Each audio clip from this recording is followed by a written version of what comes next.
Tuan Imam dan seluruh muslimin muslimat, mukminin mukminat yang dirahmati Allah. Alhamdulillah, puji dan syukur bagi Allah Subhanahu wa ta'ala atas limpah kurnianya dan izinnya malam ini dapat kembali kita bertemu dalam kuliah Maghrib bulanan setiap Selasa, malam Rabu, minggu yang pertama.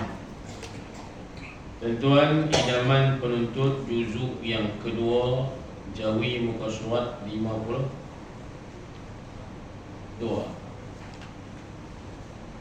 Jawi. Tajuk pinjaman tak habis lagi no? Tuan, tak nak?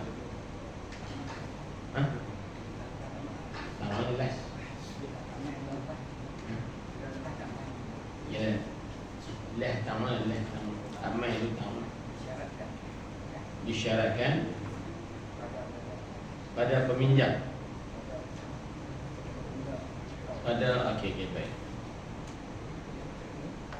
Tuan, Jawi muka surat 52, kita masuk pada kata guru kita yang mulia, iaitu dan lagi tiada sah pinjam benda atau barang yang habis zatnya. Kalau Jawi ni perenggan nombor 3.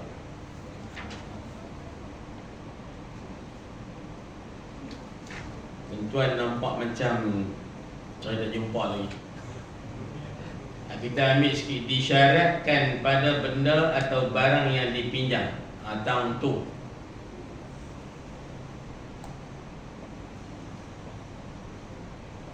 Tuan, Rumi 42. Tuan nak mudah cari, tuan buka belakang ada isi kandungan. Tak apa tuan, muka surat 42 lah, Rumi. Baik tuan, sambung balik, masih di bawah tajuk pinjam meminjam. Muslimat pinjam mana apa tu? Ialah pinjam sesuatu barang untuk digunakan nanti hantar barang yang sama, hantar balik barang yang sama, itu pinjam. Baik, jadi dalam tajuk pinjam meminjam ini kita dah bincang panjang. Malam ni sampai kepada perkara yang berkaitan dengan barang apa yang boleh dipinjam. Maknanya ada juga barang yang tak sah dibuat pinjam. Jadi apakah barang-barang, benda-benda yang boleh kita pinjam dia daripada tuan dia? Baca. Disyaratkan pada benda atau barang dipinjam, hendaklah ia daripada benda yang ada manfaatnya, yakni pergunaannya, ada kegunaannya. Satu. Dan boleh digunakan dengan keadaan kekal zat barang tersebut, tak rosak, tak cayak, tak hangus, tak habis. Maka tiadalah diluluskan pinjam keldai yang sudah lumpuh kerana tak ada guna, tak ada manfaat. Dan demikian juga tidak diharuskan pinjam anak keldai yang kecil. Kerana apa? Tak boleh, tak sah dipinjam keldai yang kecil ini kerana tak boleh digunakan. Dan tiada sah pinjam benda yang haram pergunaannya, seperti pinjam alat muziqa. Berpelkalah kau nak faham sikit. Muziqa, kuda atau senjata kepada orang kafir, dipinjamkan kuda atau senjata kepada orang kafir harbi. Tuan, perenggan tu banyak benda yang menarik untuk kita bincang. Tajuknya, apakah barang yang boleh dilakukan kontrak pinjam, dia ada dua asasnya, syaratnya. Pertama, barang yang dipinjam barang yang ada kegunaan, barang yang boleh diambil faedah, barang yang boleh kita ambil manfaat. Asas yang kedua, barang pinjam tu dia pasien, dia kekal lama. Bila tak ada satu daripada dua syarat tadi, maka barang tersebut tak boleh dibuat pinjam. Baik, jadi saya nak sebut jugalah, makna ada guna, ada manfaat ni ialah pada pandangan syarak. Sebab ada benda yang kita rasa itu kegunaannya, tapi syarak kata no, tak boleh, haram benda tu. Baik tuan-tuan, jadi kita bila tersebut syarat pertama, barang yang boleh dilakukan pinjam meminjam, dia mesti ada kegunaan. Motor boleh naik dia, boleh tuan-tuan guna motor pi tak mana kita nak pi, itu kegunaan motor. Tapi kalau kita pinjam motor, tuan-tuan start tak hidup, itu tak boleh dibuat pinjam. Ataupun pinjam motor start hidup, gear tak jalan. Gear tuan-tuan, gear 1 pun free, gear 2 pun free. Apatah lagi kalau free dia, maka dia tak boleh berjalan. Tuan-tuan naik motor ni kalau tak jalan, tak ada faedah apa. Baik lena ada rumah. Maknanya ketika itu tak sah meminjam motor yang demikian. Pinjam motor tuan-tuan, untuk kita guna nanti ke market ataupun seumpamanya, start hidup, gear berjalan, caution tak ada. Caution tak ada tuan-tuan. Boleh duduk atas tong tangki minyak tu, tapi dia bukan biasa. Tuan-tuan, jadi maksudnya itu contoh-contoh kegunaan yang tak dapat kita ambil ataupun guna dia, maka tak boleh. Kita pinjam gerek, nak naik gerek. Gerek tuan-tuan, orang tak pinjam untuk tuntun. Orang tak pinjam gerek untuk tuntun. Tuntun faham kan? Tuntun tuan, gerek tu dia pegang handle, dia duduk sebelah. Gerek dia berjalan kaki, gerek tuan dia suruh, tuntun dia panggil. Itu bukan kegunaan asal gerek. Dia passion naik dan kayu. Tapi kalau gerek yang dipinjam rantai putus, tak ada guna. Tak sah pinjam gerek yang rantai putus, sebab tak boleh guna, tak ada kegunaan. Tuan, gerek kita pinjam, rantai tak putus, tuan, tapi dia tayar pecah. Tayar pecah tuan, tak boleh guna juga. Tak sah pinjam gerek. Gerek tuan, rantai elok, kita kata tayar elok tuan, tapi brake tak makan. Depan tak makan, belakang tak makan, bahaya. Turun pun tuan-tuan lajak.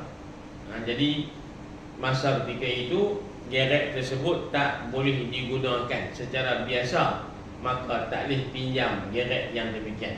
Contoh saja, contoh sahaja. Tuan-tuan nak pinjam kereta, tapi kereta tu kita nak pinjam untuk sadai, bonet nganga. Saya tanya-tanya pasal apa, dia kata nak kena overhaul dulu. Paling kurang pun kena top overhaul, tukar ring piston. Contoh, kalau tak potong blok dia lah kata. Mana kereta tu tak hidup, nak naik lagu mana? Tuan-tuan, jadi tak boleh pinjam kereta yang lagu tu pasal tak ada faedah. Kereta elok tuan, enjin elok tuan, tapi gearbox pula ada masalah. Dia free, dia tak mau masuk, dia tak mau berjalan. Itu contoh saja. Maknanya tuan ambil asas pertama, syarat nak pinjam barang tu mestilah yang boleh ada guna, ada kegunaan dia. Tuan-tuan, dan kita kena ingat, kegunaan barang tak sama berdasarkan jenis barang. Dan ada barang yang sama diguna untuk tujuan yang berbeza. Geret kita tuan-tuan sekalian, kalau kata prewin tak ada, memang tak boleh berjalan. Tapi geret tu tuan-tuan sekalian, boleh kat bini kita, faham tak ni? Dia pergi spray cap putih, dia tak celah pokok bunga. Dia panggil apa? Perhiasan.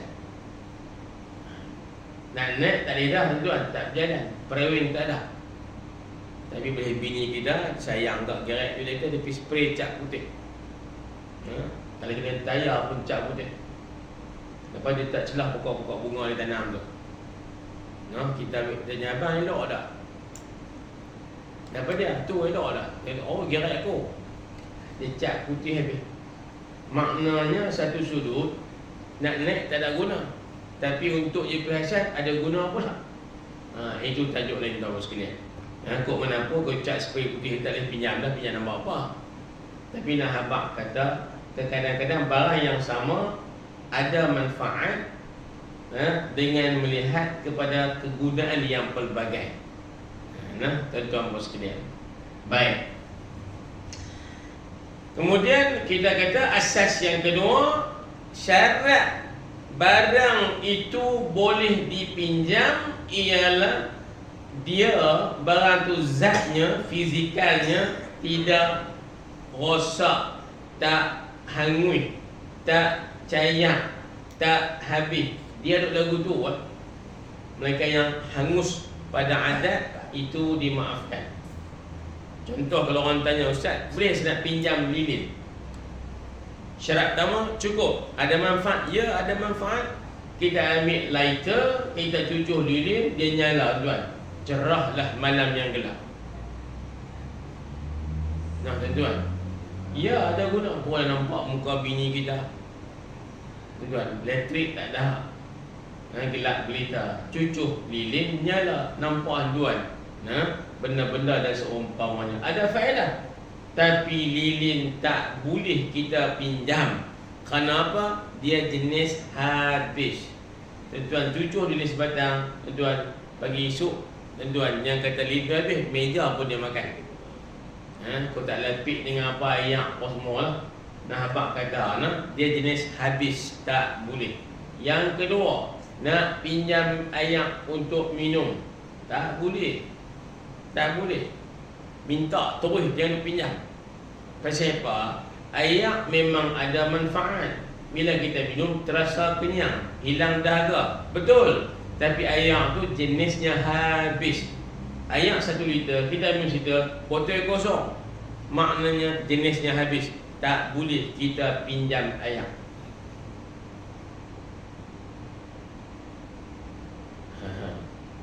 Ada orang nak melawakkan kawan, dia orang bahasa ni, kadang-kadang dia duk main bahasa. Dia pinjam nasi lemak sebungkus. Dia pinjam nasi lemak sebungkus. Sah tak? Muslimat. Pasal apa tak sah?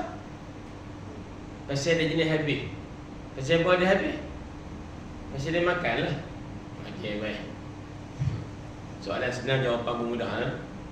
Baik tuan-tuan, jadi jenis nasi lemak tu walaupun makan kenyang, itu manfaatnya beri tenaga dan sebagainya, tapi dia jenis habis. Pasal apa habis? Dia ada telan masuk dalam perut dia. Maka nasi lemak dan seumpamanya bahan makanan, bahan minuman, bukan barang yang boleh dipinjam. Kerana apa? Dia tidak kekal fizikalnya. Clear tak sekat tu? Clear tak? Pinjam belanga boleh tak? Untuk buat nasi goreng. Pinjam periuk buat nasi lemak boleh tak? Yang boleh tu apa? Nasi lemak ke periuk tu? Periuk tu boleh pinjam dia. Tuan-tuan sekalian. Ini cerita yang tuan dosa sikit lah. Dulu ada orang pinjam bini orang, dia makan kenduri.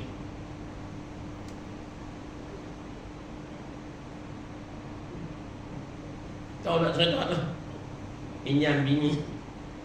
Dia tak ada bini tuan, makan kenduri, pinjam bini orang. Jadi berlakon macam bini. Tu bohong lah tuan. Segi hukumnya memang haram lah tuan-tuan, demikian. Mana boleh pinjam bini orang pula? Dia pinjam abang makan kenduri, tak hantar balik. Pasal apa? Dia payah dia kata pipi seorang kata, hang tak nikah je kan? Nak teronok je kan? Kan udah. Bini mati kan? Payah nak jawab dia kata. Pinjam bini kawan. Itu tak betul lah. Segi fiqahnya tak betul. Ya, tuan-tuan. Penipuan yang nyata. Mereka untuk perang tajuk lain. Nak perang tajuk lain. Tuan-tuan. Baik, kita baca contohnya. Maka tiadalah diluluskan, tak diharuskan, tak sah pinjam keldai yang sudah lumpuh. Keldai tuan, satu ekor binatang yang diciptakan Allah Ta'ala untuk kegunaan manusia, untuk transport barang-barang dan sebagainya. Bahkan terkadang keldai itu ditunggangi macam kuda. Cuma dia spek ataupun level dia low class sikit lah keldai ni tuan. Dia halus pasal dia tak besar, jalan pun tak laju sangat tuan-tuan, tak seperti kuda, bunyi pun huduh suara dia tuan-tuan. Tapi sudut manfaat ya ada, guna untuk tunggangan sampai ke destinasi, ada bawa barang untuk memindah dan trading dan seumpamanya, boleh. Tapi kerana keldai itu lumpuh, tak ada guna. Baik, yang kedua, contoh yang lain, anak keldai yang kecil pun tak sah pinjam. Tidak sah dibuat pinjam pada syarak. Kalau angkat pinjam pun batal angkat tersebut. Pasal apa? Pasal anak keldai ni kecil. Bila kecil tuan-tuan, tak ada guna juga. Nak guna tak boleh. Nak naik patah pinggang, nak bawa barang tuan-tuan patah kaki. Makanya tak ada manfaat, tak boleh. Baik, kemudian tidak sah, ini yang ketiga tuan. Ini yang ketiga, syarat asas yang ketiga, tambah sikit. Tadi satu, barang yang ada manfaat. Syarat kedua, zatnya kekal, fizikalnya tidak habis. Yang ketiga, tuan-tuan, barang yang halal kegunaannya. Sebab tu dia kata tiada sah pinjam benda yang haram pergunaannya pada syarak, bukan pada akal manusia, juga tidak pada nafsu manusia. Tapi yang kata haram itu syarak yang kata. Syarak kata benda tak boleh guna haram, guna dosanya, maksiatnya, jangan guna dia. Maka benda tu tak boleh buat pinjam. Seperti alat muzik.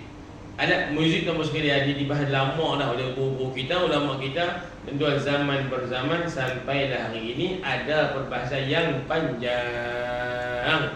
Mai hari ini tuan celak mata dengan muzik, tuan buka telinga dengan muzik. Contoh nak kaitan dengan muzik tuan, buka handphone dengan muzik, dalam rumah dengan muzik tuan, dan seumpamanya macam-macam bentuk dan cara lah. Bahkan ada juga motor-motor pun buah juga tuan, radio. Kita tak tahu siapa nak dengar. Motor mahal lah tuan, Harley Davidson semua tu. Tapi dia buah tuan-tuan, PA system tu dia pasang tuan, siapa dengar kita pun tak tahu.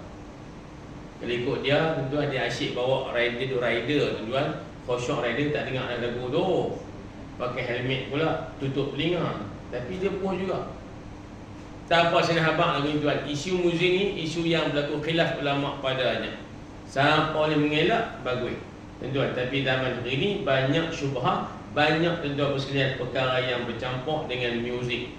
Sebab itu kita pun nak tengok juga yang diharamkan syarak, muzik tu apa, jenisnya apa konsepnya. Dulu tuan untuk guru kita kata dipetik pada hadis Nabi yang kepahamannya yang bertali. Yang kedua, kalau kendang panjang tu yang cekik pinggang tengah, yang pinggang rambin tengah tu, dia serombong kiri kanan, tengah dia kata kecil, dia panggil pamping tengah. Contoh je lah. Dia sebut yang bertali tuan macam-macam contoh. Gitar, biola, termasuk piano. Piano juga tu menggunakan sistem tali. Kita tekan di atas, tapi tentu di bawah tali tu cekang, tarik dia, adalah benda yang menghasilkan bunyi. Maknanya kalau ikut cerita tuan sekalian, perbahasan tentang alat muzik, apa yang diharamkan syarak, memang khilaf yang tentang panjang. Adakah diharam kerana alat muzik itu atau kerana lalai berbuat ibadat setelah asyik dan leka dengan muzik tersebut. Aja. Tajuk yang aku cerita lah ni payah orang dengar. Saya ada guru agama pun main gitar pun ada. Dan saya sebut ke lah. Untuk guru lama-lama dia tak mau lah. Tuan, ada pihak muda ni macam ada pandangan dia duk main benda-benda lagu tu. Main gitar tu bukan main dalam bilik seorang-seorang, dalam khalayak ramai. Ketika ceramah.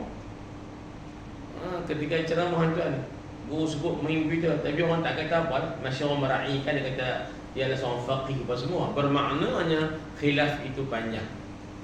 Tapi kita nak duk tang mana? Nak kata muzik tak boleh terus haram mutlak. Tuan, kita bila buka handset, ada handset, orang call mail, bunyi juga. Bunyi cara dia, nada dering. Betul tak? Bunyi macam-macam lah. Bunyi yang terjun dalam tuan, bunyi macam orang tidur, ayam kukuk, macam-macam. Jadi semua tu adalah muzik, bunyian-bunyian. Adakah itu hukumnya haram? Ustaz? Panjang cerita nak bahas benda tu. Tuan, kalaupun dia bukan hak bentuk nada bunyi moden, hak pesen lama tu ingat tak? Hak pesen lama tu kan biasa-biasa je. Hak set 300 kupang ni ada. 3315 hak baru sikit tu, hak boleh menari-nari tu, kursi ingat ke tak tuan-tuan zaman tu? Ada muzik cara dia. Dia tidaklah contemporary macam zaman lah ni, tapi adakah diharamkan ustaz? Panjang cerita. Kalau kita tengok juga gendang pula, gendang raya yang ada di masjid musalla lama-lama duduk ni. Kan bila masa waktu saja katok gendang. Bum bum bum bum. Tuan. Kalau mereka 3 kali lepas je lah. Kalau insya 4 kali subuh 2. Nah, orang faham lah tu gendang subuh. Masuk subuh dan sebagainya. Ada bunyi tak? Ada bunyi juga. Dia sebut bunyi muzik jugalah. Muzik dah bunyi-bunyian. Hasil dengan apa? Macam-macam konsepnya. Tuan. Jadi bila ketuk gendang raya tuan, aku kurang bum bum bum bunyi. Muzik juga yang tu tak diharamkan oleh agama. Contoh, tentu ada konsepnya dengan bunyi tuan, dengan bunyi sebab ada apa nama ni, laluan udara macam seruling, trompet bagi contoh. Itu semua dipakai tiupan angin. Saxophone sebagai contoh yang lain.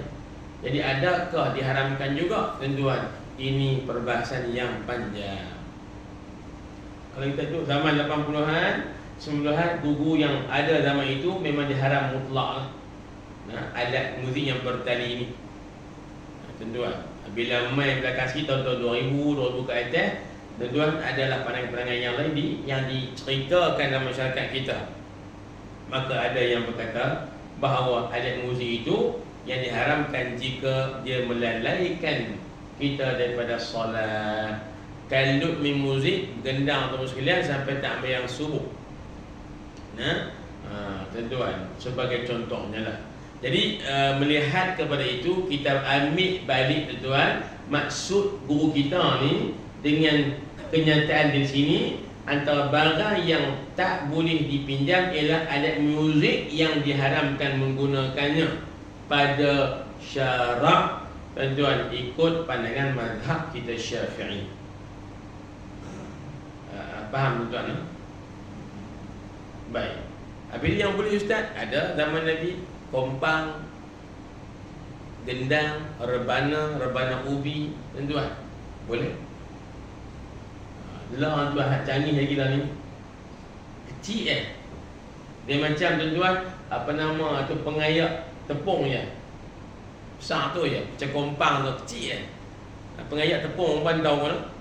Pengayak tepung. Tak tahu pun orang tak buat. Tak buat kuih lama dah. Dulu buat kuih pakai pengayak dan apa sekalian. Ayah tuan. Tak ni.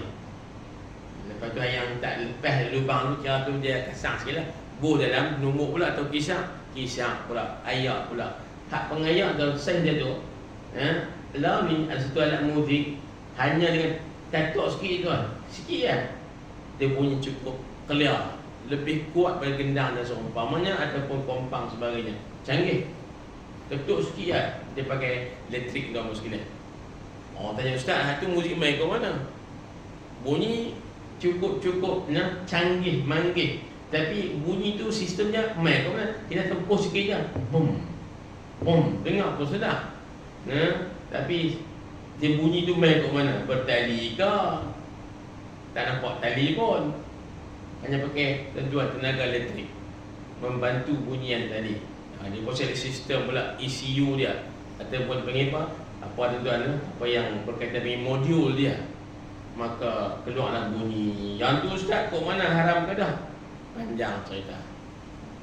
Jadi dengan tajuk alat muzik tersebut tuan berkongsi juga, ustaz kami nak tanya lah, ustaz sebut muzik ni haram ni, kami pun dengar juga tuan. Kita kata isu ini benar khilafiyah.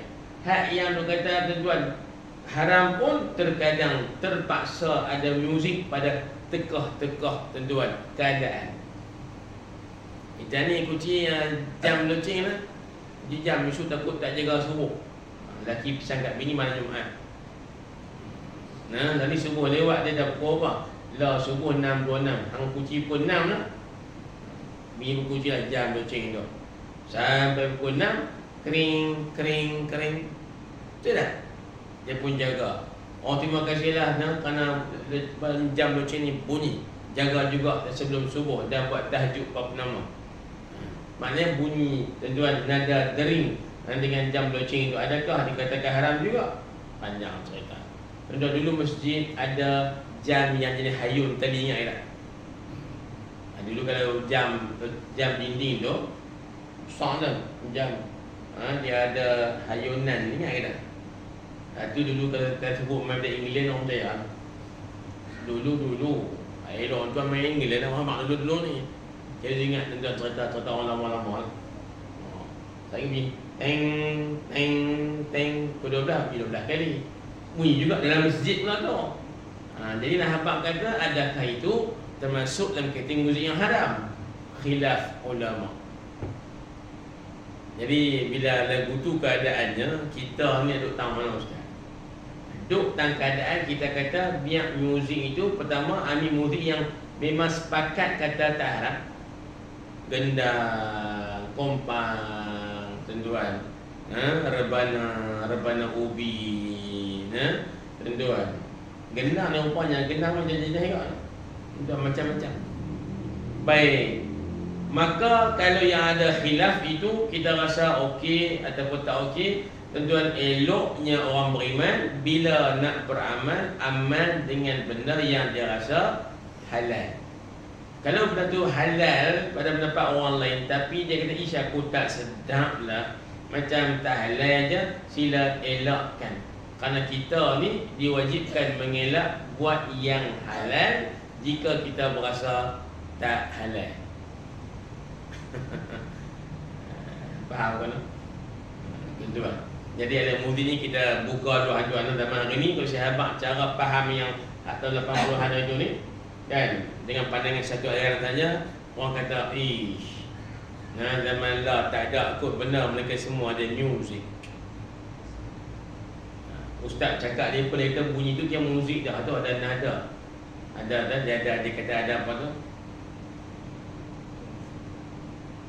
Gelombang. Akhirnya mengeluarkan bunyi-bunyian. Itu ada orang pula canggih manggih dengan kemahiran diri dia membunyikan segala jenis bunyian dengan hanya mainan bibir, mulut, tekanan nada suaranya, lidahnya dan seumpamanya. Dia boleh buat bunyi gendang, dengan bunyi gitar pun boleh, dengan mulut dia sahaja. Itu dah hukum dahulu ustaz. Panjang cerita. Orang dulu dia kata bersiu tu jangan. Syaitan sebab bunyi tu seperti seruling dan seumpamanya. Tuan-tuan, apapun kalau kita nak mengelak lagi baiklah melainkan muzik yang tidak ada fitnah padanya. Tuan-tuan. Tuan kalau ada kenduri boleh mau tuan kata kompang. Pum kata. Kata cara moden pakai DJ lah. Dia hak kompang fizikal tak ada, pemain pun tak ada. Tiba bunyi kompang, rupanya dia pakai yang tuan tu CD ke dia pakai apa nama rakaman ke apa ke, bunyi macam tu juga. Tuan, kompang pun tak ada, orang tak, tapi bunyi kompang. Tuan, kita heran ni. Hak ni bunyi main, kalau hukumnya haram pun Ustaz, kalau kompang memang tak haram pun. Tapi hak ni Ustaz dia pasang tu dengan rakaman. Maka itu merujuk kepada asalnya ialah kompang atau sebagainya tidak diharamkan. Tuan-tuan, jadi senang habaq kata tak ada je alat muzik yang dihalalkan oleh syarak. Biasanya dia tuan-tuan tidak lunak pada bunyinya. Bum bum bum bum bum, bum lagu tu lah. Kita terkejut kita. Tapi kita tuan-tuan tak kena lena. Dia ada kaitan jugalah ada muzik yang boleh tuan-tuan melalaikan kita, dan ada muzik yang tuan-tuan boleh memberikan semangat kepada kita nak perang. Ada genam perang. Dah bum bum bum bum. Pasal apa? Untuk naikkan semangat tentera dan sebagainya. Rupanya bunyian ni pun satu tika ada juga intiash, ada manfaat untuk refresh kita punya jiwa dan sebagainya. Ada.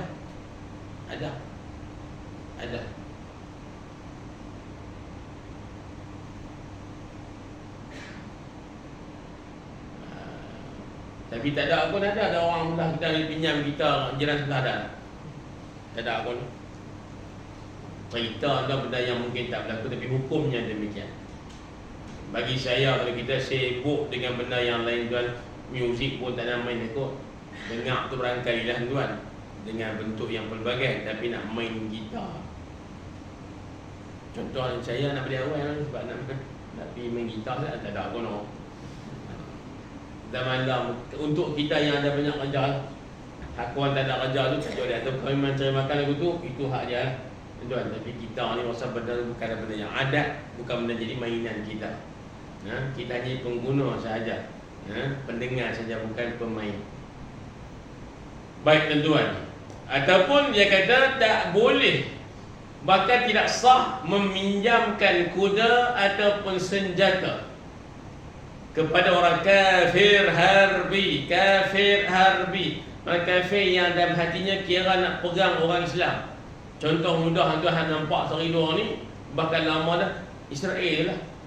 Itu contoh mudah lah. Amerika masuk sekali juga tuan-tuan sekalian. Jadi disebut Amerika, Israel tuan, janganlah baca borong dengan rakyat jelata dia. Maknanya kerajaannya dan juga tuan-tuan yang terlibat secara direct dengan arahan, perancangan dan tenteranya. Faham lagi tak? Kalau dia tuan anak-anak kecil duduk negara mereka, tak kafir harbi juga. Baru umur 8 tahun ni kafir harbi tuan. Dia pun tak tahu apa nama tuan Islam tu pun nak perang apa dia. Maknanya saya sebut Amerika tu merujuk dan kuasanya, politiknya dan tenteranya. Sebut Israel itu mana orang yang berkuasa dan juga tentera dia. Tapi kalau Israel tuan, maaf sebutlah, boleh kata 2/3 dan bukan dia wajib demi askar kerahan. Israel seluruhnya tuan adalah tentera, sama ada tentera aktif atau tentera yang sebut tentera simpanan ataupun demi askar kerahan. Nak perangnya dia tiup tuan, semboyan tu semua hak yang lelaki, perempuan yang dalam rumah, tentera belakang. Sebab dia wajib terlibat dengan askar kerahan. Kita terusan, tapi dia tak jadi sekarang jadi PLKN. PLKN tu modul saya nak buat askar kerahan lah. Tapi tak orang payah, orang bintang dia tak minat cara lagu tu. Masuk PLKN tentu adalah main senapang apa, tembak color apa nama, lebih kurang gitu lah. Paintball.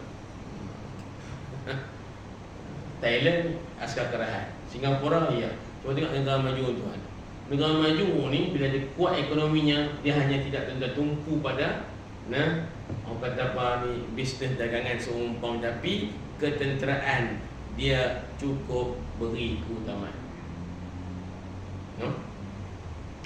Tak apalah, patah balik. Kafir harbi, kafir yang dia bercita-cita untuk membunuh orang Islam. Kafir harbi ni, kalau kita tahu dia, kita kenal dia, jangan kita bagi dia pinjam apa saja yang boleh jadi bantuan untuk dia berperang menentang, membunuh orang Islam. Baru di mana sebut tuan, saya pun bila dah sebulan, 2 bulan perang Israel ni dengan Palestin. Sebut Palestin tu sebenarnya Gaza yang paling sasaran utama lah. Tepi barat pun ada juga sikit. Cuma kemarin dulu Mahmud Abbas tuan pergi buat satu ucapan bila mana diisytiharkan kemerdekaan, bila PBB naik bendera Palestin tuan dia punya seronok, dia abang kata ini satu pengiktirafan kepada negara Palestin. Ada perang dua lain lah. Masa awal dia kata Qassam tu, ada sebut pada nama ni Hamas tu sebagai pengganas. Dia sendiri tu pun payah kita nak faham tentang Muslim. Susah. Israel dah dapat tekanan yang berat, yang tuan-tuan nampak kalau bahasa mulanya tak menang lah. Kalau menang takkan sampai 120 hari, 30 hari, betul tak? Tapi makna keadaan itu tuan adalah perbincangan buat semua. Tapi bila ada satu bentuk kemenangan segi maknawinya, tuan pergi naikkan bendera Palestin, bendera tanah Palestin. Mahmud Abbas bercakap, dia kata tahniah kepada rakyat Palestin, kita dah pun mendapat pengiktirafan. Dia lagu tu tuan-tuan. Tapi tak apalah, itu pun negara dia juga. Apapun tuan-tuan sekalian, itulah yang dikatakan kafir harbi. Dia pun buat bandingan dua tiga kawasan, before dan after. Kawasan penempatan di Gaza sebelum perang dengan lepas perang, jadi perang pada antara pada kubur sebahagiannya. IDF, Israel Defense Force dia tu bila mana dia pergi perang, pergi serang, dia bom attack, kena bangunan meletup hancur. Tuan-tuan dia main kereta kebal, kemudian dia main bulldozer, dia main sekali pun. Betul tak? Tu yang terjadi pada padang tu, tak nampak kesan rumah apa. Sebab targetnya ambil tanah lah, memperluaskan tanah dia. Tuan-tuan, Allahu Akbar. Ini cerita pirata kan. Tak apa kan cerita pirata. Tak apa pun no. Muslimat kata tak apa. Muslimin tak apa nak kata apa. Jadi kalau muslimat dia pinjam senapang pun lagi Israel tak boleh lah. Tak sah. Contoh, pasal apa? Dia guna untuk tujuan merosakkan, memusnahkan dan meruntuhkan Islam. Tak boleh. Kafir dhimmi tak apa. Kafir dhimmi lah kafir yang tuan dia mengikut atau bersetuju dengan syarat-syarat negara Islam. Bahkan Islam sendiri pun mewajibkan untuk memelihara nyawa kafir dhimmi. Nabi kata siapa orang Islam yang menyakiti kafir dhimmi, maka dia telah mengizinkan untuk berperang dengan dia. Ini jaminan pengiktirafan Nabi tentang kewujudan kafir dhimmi dalam negara Islam. Kena jaga maruahnya, jaga nyawanya. Tapi tak boleh nanti sebagai ketua kita lah. Itu arahan Quran. Tapi nak hampak kata kafir dhimmi tidak mengapa nak pinjam senjata ke, kuda ke, boleh. Untuk zaman lah ni kuda tak ada lah. Nak pinjam jet pejuang ke, nak pinjam kereta kebal ke, ada sebiji di rumah, nak pinjam main ambil di mana saja nak pergi ke hutan, tembak-tembak rusak ke apa ke. Kafir dhimmi tu kata tak apa ambil ambil kunci dalam rumah, dia kata dia tak ada remote, dia manual aja. Boleh sebab dia kafir dhimmi. Kafir harbi tak boleh. Lekah kafir main dia dan pinjam ustaz ni kata kebal kat rumah. Tak boleh. Saya bagi haram saya. Takut dia ambil, dia guna untuk membunuh orang Islam pula. Sebab kafir harbi itu tersemat kuat dalam dirinya untuk memusnahkan Islam sebagai agama dan Muslim sebagai orangnya. Ada peluang ada, bunuh. Tentu hari itu ada tengok tak berita tentang Palestin? Tengok tak? Kena tengok tuan-tuan. Kena tengok. Lah ni tuan, kebanyakan dia main kat kita tu cerita ataupun rakaman video kanak-kanak Palestin yang tuan susah, yang miskin, yang tak nak makan. Kita tengok sedih. Bagus tuan, tengok untuk insafkan kita. Bagus balik tengok. Sekali lagi balik tengok. Dia menghantar yang kemiskinan ataupun kesengsaraan anak-anak kecil yang cari, yang mak tak ada, pak tak ada, yang piatu yang tak ada makan. Tengok pada tu untuk ambil yang tentu akan sedih, akan insaf dari kita. Baik tuan-tuan, untuk ambil pengajaran. Tuan-tuan bersekalian. Baik. Saya nak cerita tadi terlepas pandang sikit. Bukan pinjam tau. Turki itu dia import, dia ekspor petrol. Petrol kepada Israel. Orang ada bunyi juga. Lepas tu yang daripada marah tu, segi cakapnya memanglah pro Palestin sangat-sangat. mengancam untuk menyerang. Betul lah, dengan semangat apa semua. Tapi ada part-part yang dilepas pandang. Import ekspor diteruskan. Data itu yang menyebabkan daripada kekuatan. Nak menggerakkan juta kena ada pembakar, bahan bakar, petrol, diesel bagi contoh. Jadi itu yang digunakan mana negara Islam juga. Bila hampa tak ekspor kat mereka, mana tentera mereka tak berjalan. Jadi hampa merahkan mereka, hampa nak perang dengan Israel, mengutuk Israel, mempertahankan Gaza, pertahankan Hamas dan sebagainya. Tapi sama-sama berlaku satu bentuk training. Ekspor bahan-bahan pembakar untuk digunakan oleh Israel. Adakah itu sebagai satu tentuan jalan yang menyebabkan berlakunya peperangan? Oh, payah nak fikir. Berkeli dengan bini tuan, marah, bini nusyus dia kata, hang nusyus marah, keli dengan bini ni. Tiba-tiba bini datang main RM10. Dia ambil lah 100. Dasar keli bukan main. Kata nusyus lah apa, tak layak tambah nafkah. Duduk tansat je. Bang, RM10. Dia ambil 100. Ni kata lelaki aku ni betul ke tak tau. Tak syak marah kat aku, takut nusyus lah apa, tapi bagi 100. Contoh, kita nak fikir betul reti. Contoh sahaja lah. Baik. Selesai perengganian, kita baca tuan. Takat tu. Baik, sambung lagi. Dan lagi tiada sah pinjam benda atau barang yang habis zatnya, seperti lilin, dia ulas mainan tuan, makanan, da'wat, kita baca bergelok, da'wat, dan juga celak, kerana habis zatnya dengan dipasang, dimakan, tulis dan dicelak mata. Dia ulas yang di atas. Asas yang kedua, barang pinjam jangan yang jenis habis dia punya fizikalnya. Dia nak yang kekal fizikalnya. Guna lagu mana pun, asasnya duk lagu tu je fizikalnya. Dia tidak rosak, dia tak habis tuan, dia masih macam tu juga. Tu dia kata sini tak sah pinjam lilin. Sebab lilin bila kita guna, cucunya menyala tu habis lilin tu. Okey, lalu tuan, dah pinjam tak boleh. Saya nak guna ni, saya nak habaq apa ke dia. Rumah saya elektrik tak ada.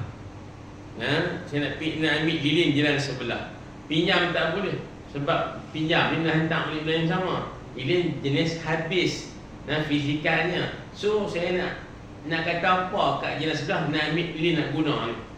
Dah pinjam tak boleh. Tuan bagi idea Ustaz.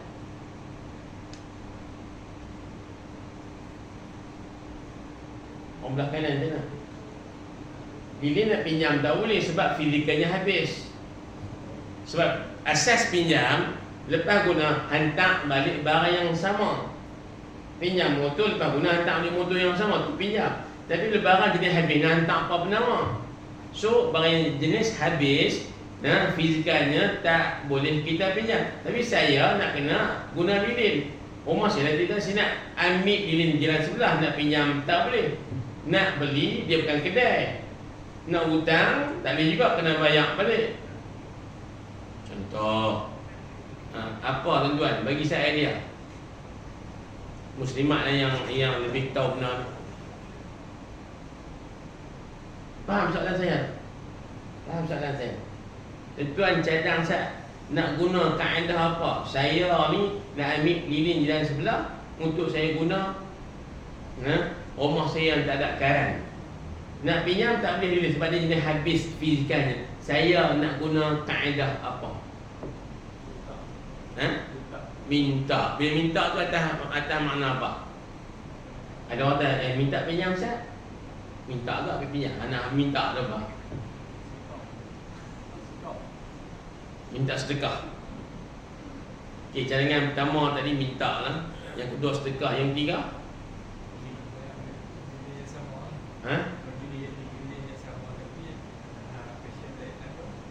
Beli hak lain. Itu nak apa-apa? Nak hutang. Hutang lilin. Hutang lilin. 3 lah. Lagi yang lain. Dia baca kitab lama lah, tapi kita fikir pula nama. Minta sedekah. Tadi apa nama? Hutang. Beli. Itu yang keempat. Lagi apa lagi? Sewa tak boleh. Sebab benda tu habis tak disewa lah. Tukar barang. Beli ya. Kira belilah. Sistem barter. Palung. Saya ni nak beli lilin palung. Nak bayar apa? Nak bayar pisang standard. Boleh? Atas nama belilah. Baik. Jawapannya boleh apa-apa pun. Cuma jangan pinjam dan sewa lah. Nak minta beli, bayar je lah. Dia memang bukan kedai, tapi orang personal boleh jual lah barang dia. Kita ustaz nak beli barang dia bukan kedai. Betul. Tapi hang bisa tak jual barang hang? Bisa. Nak jual tak kedai pun orang personal boleh jual barang. Boleh. Yang keduanya, minta sedekah boleh juga. Minta sedekah lilin satu. Kita ambil lah sekotak ni 6 batang. Boleh sedekah. Minta tuan. Hutang. Boleh nanti bayar balik nilai dia. Tuan-tuan, Jinnah Abang kata luas tajuk itu. Cuma jangan pinjam dan jangan tuan-tuan sewa sudah. Sebab dia jenis lilin ni jenis fizikalnya habis. Pinjam, lepas pinjam hantar balik barang yang sama, barang tula. Tapi kalau dia habis, hantar apa lagi dah. Mereka kena beli ganti yang lain. Yang lain tu bukan yang tula. Maka dia tak boleh pinjam. Sedekah boleh, minta boleh, minta hadiah boleh. Ni, kemarin aku tolong hang ingat tak? Menebas belakang rumah. Hang bagi hadiah lilin sebatang, boleh? Minta hadiah atas kerja yang telah berlaku.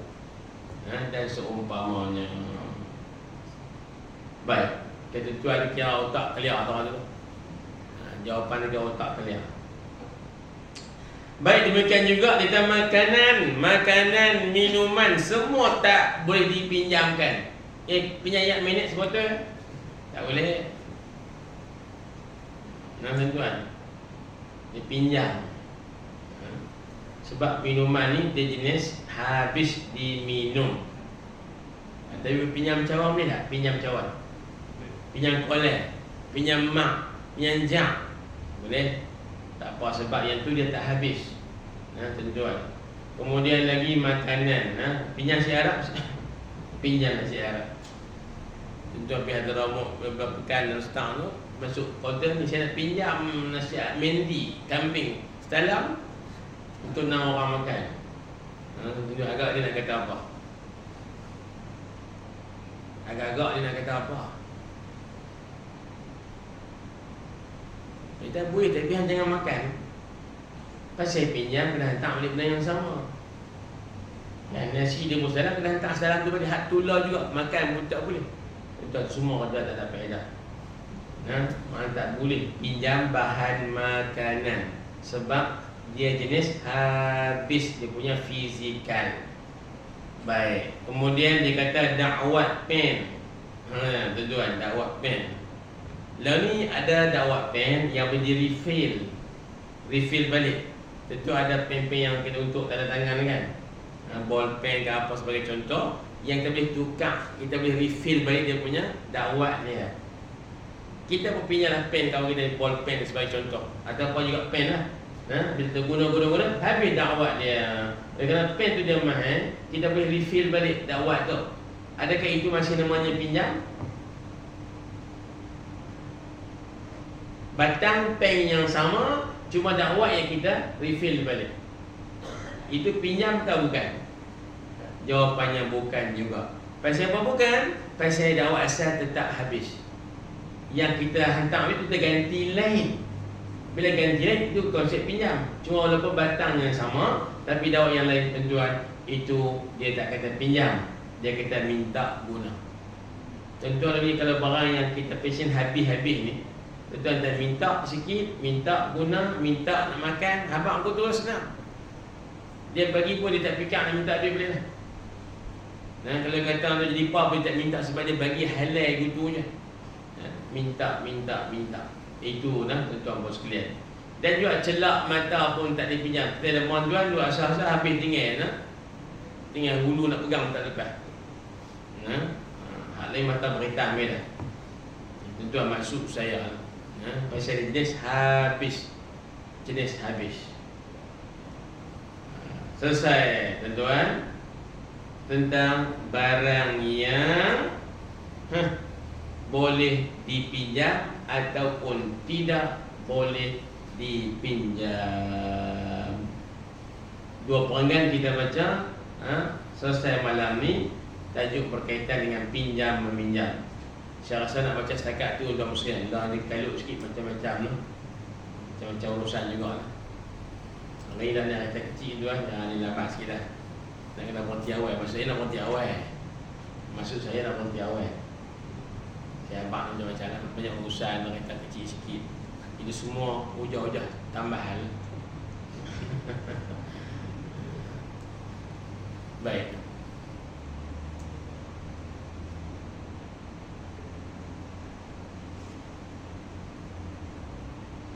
Baik tuan-tuan sekalian, tamat setakat tu. Allah Subhanahu wa taala a'la wa 'alam bis-shawab. Saya buka kalau ada pandangan, komen, soalan dan sebagainya silakan seminit dulu. Kalau ada. Dah. Tak ada. Dah cerita tak? Kalau orang main muzik kita sedekah macam mana?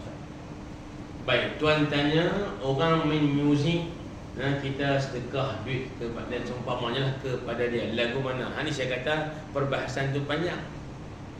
Kalau pihak ataupun pandangan mengatakan muzik itu diharam kerana melalaikan. Jika tak lalai tak haram. Maknanya nak bagi hadiah ke apa ke sepertinya nampak boleh lah. Gitu. Tapi menurut pandangan ramai ulama tuan-tuan sekalian, ada muzik yang diharamkan, ada yang dihalalkan. Yang dihalalkan dia boleh cari makan dengan alat muzik tersebut. Tapi kalau kata tuan, alat muzik pendapat yang pertama ni, yang jumhur kata haram alat muzik jenis tersebut, maka menggunakannya untuk cari makan tak dibenarkan. Kalau kita pun nak dengar pun tak boleh. Yang kedua nak bagi sedekah pula kerana dia main tuan pun tak boleh jugalah. Dia kena kategoris balik. Mana muzik yang halal, mana yang tak halal. Tapi lah ni nampaknya dia mengolah tuan-tuan muzik tu haram bukan jenis alat tu, tapi kerana dia melalaikan. Dia pergi olah kau tu. Kalau olah kau tu nampak macam semua tu halal belaka lah. Tuan-tuan sekalian, nampak gaya.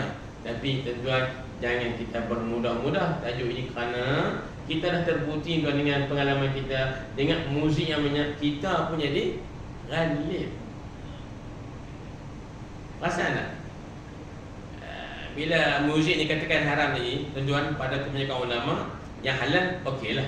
Tapi yang dikatakan haram itu oleh kebanyakan ulama, kalau kita asyik dia dan kita boleh lalai juga. Sebab dia ada kaitan tuan-tuan dengan dia punya kesan yang mendatang kerana kita mendengar bunyian yang diharamkan itu, maka akan terpahat di hati kita titik-titik hitam kecil itu sebagai simbol kepada hilangnya nur hati kita kepada kebaikan. Akan kita lebih tuan suka benda yang tidak baik. Itu pun ada kesan jugalah. Apapun tajuk muzik sahabat khilaf yang panjang. Dr. Yusuf Al-Qardawi dan kitabnya mudah saja. Dia kata muzik ni haram kerana melalaikan. Tak lalai tak apa. Apa jenis muzik? Pendapat yang kita kata yang ramai dia ada kategorinya. Yang haram gini, yang tak haram begini. Silakan.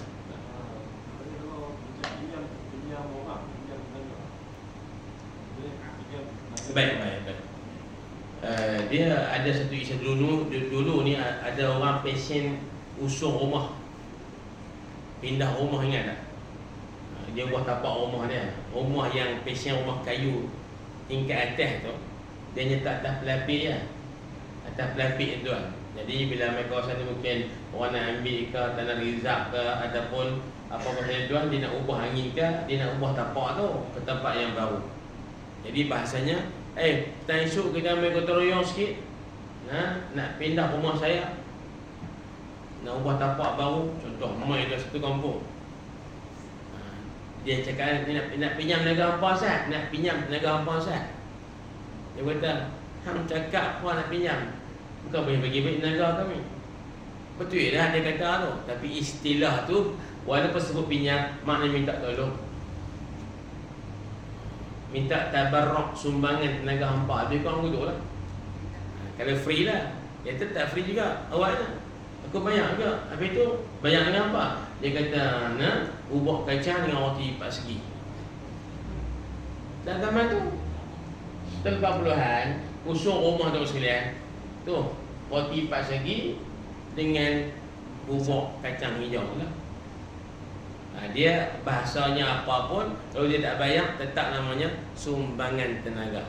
Kalau dia berbayar, dia pergi upah, itu kerja. Kerja pula ada masalah. Dia kena ada kerja yang boleh kita tentuan limitasi dia punya bidang, kemudian masa dan seumpamanya. Jadi boleh dia panggil tolong menolong, atau bahasa dia panggil gotong royong, dan seumpamanya. Baik. Ya. Kalau kita pinjam ni, kita kena akad kan. Jadi kalau macam pinjam buku di library tu dia tak nak akad. Baik, Tuan tanya standard pinjam meminjam ni ada kontrak. Ya, kontrak mana akad. Akad itu standardnya dengan mulut. Saya pinjam. Ya, saya bagi pinjam. Baik, cuma tuan tanya kalau di library, perpustakaan awam ke, sekolah universiti ke, kita minta pinjam buku, dia suruh isi orang lah. Atau isi kad, kita dekat pelajar isi ya, buku sekian-sekian, ambil bila, hantar bila, ya, itu kad kita. Dia pun ambil kad kita sekalian, letak dekat library sebagai simpanan kata kita yang pinjam buku tu. Tapi tak habaq pun ni, dia ni, dia panggil apa tu? Pustakawan tu. Tuan pustakawan, saya pinjam buku ni lah, judul bagian-bagian. Hari ni saya ambil, hantar bagian-bagian tarikh. Dia tak kata pun. Kalau dia pun tak kata apa. Isi borangnya, siap dah, siap. Siap dah. Okey, ambil. Itu je. Maka di manakah kontrak itu berlaku?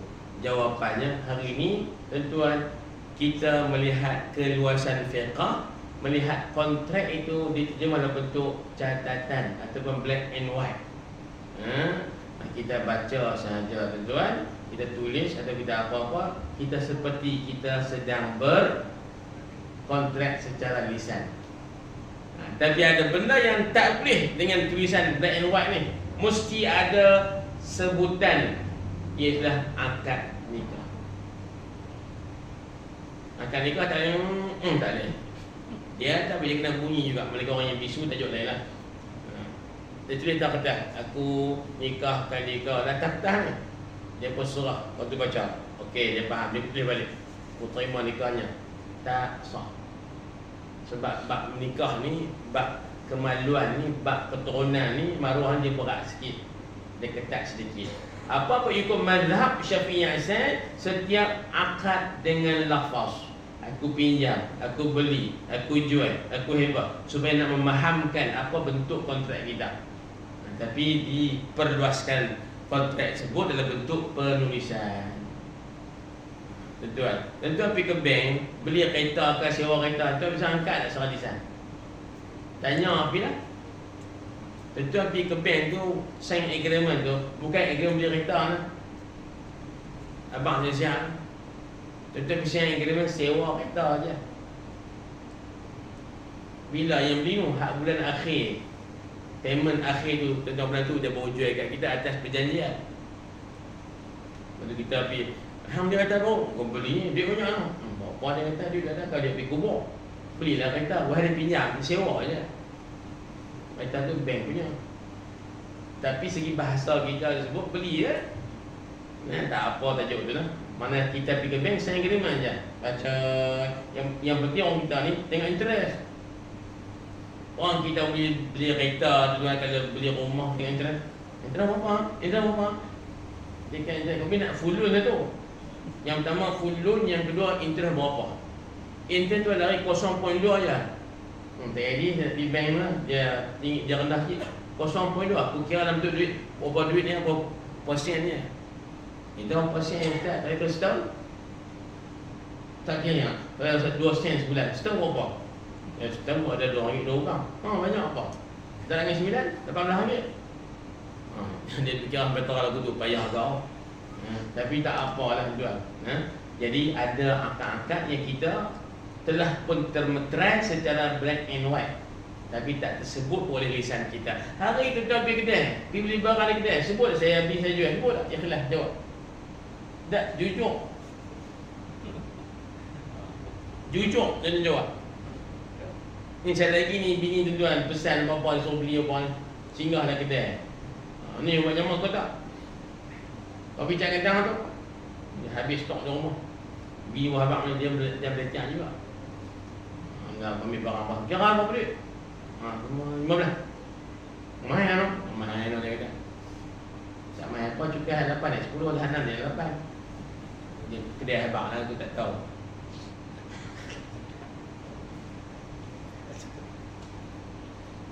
Ambil 20 tak ada jam. Dah nak ambil balik 5 ringgit. Dia pun masih tu ya. Jual. Tak sebut pun aku beli aku jual, tapi sah. Akad nikah ni tuan, tak boleh nak kena sebut aku nikah, aku terima nikah. Itu tak ada kelonggaran sebab dia benda yang besar. Tentu takut orang sebut lain niat lain payah pula. Sebab akad nikah dia lebih ketika yang melibatkan maruah, melibatkan kemaluan, melibatkan keturunan manusia. Wallahu subhanahu wa ta'ala ala wa alam bisawab. Alhamdulillah.